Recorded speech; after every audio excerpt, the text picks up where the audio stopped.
अरे बच्चों, आज मैं आपको महादेवी वर्मा जी की कविता बीन भी हूँ मैं तुम्हारी रागनी भी हूँ, इस कविता के आखिरी दो पद्यांश की व्याख्या बताने जा रही हूँ। कि आग हूँ जिससे ढुलकते बिंदु हिमचल के, शून्य हूँ जिसको बिचे हैं पावड़े पल के। पुलक हूँ वह जो पला है कठिन प्रस्तर में, हूँ वही प्रतिबिंब जो आधार के उर में। नील घन भी हूँ सुनहरी दामनी भी हूँ।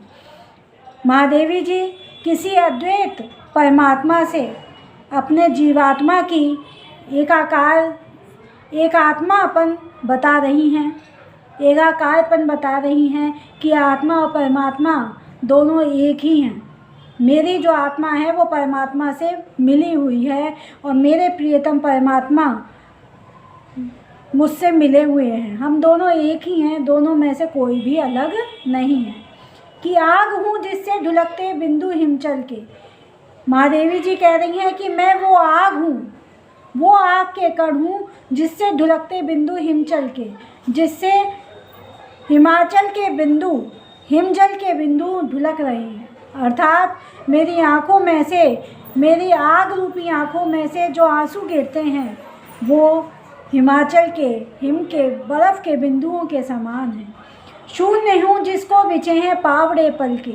मैं वही सूनापन हूँ, वही शून्य हूँ, वही सूना आकाश हूँ जिसके लिए पावड़े पल के, पल माने समय, समय ने अपने पलक पावड़े बिछाए हुए हैं, जिसको समय को इंतज़ार है। मैं वो सूनापन हूँ, वह शून्य हूँ जिसका समय को इंतज़ार है। पुलक हूँ वह जो पला है कठिन प्रस्तर में।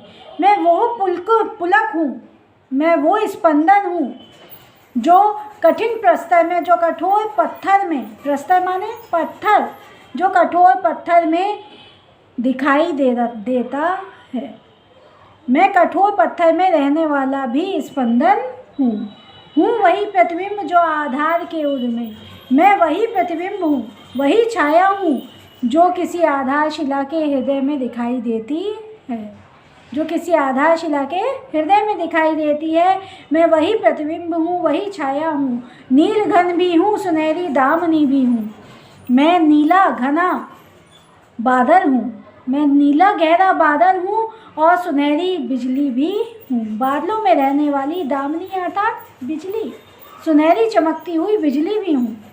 नाश भी हूँ मैं अनंत विकास का क्रम भी, त्याग का दिन भी चरम आसक्ति का तम भी।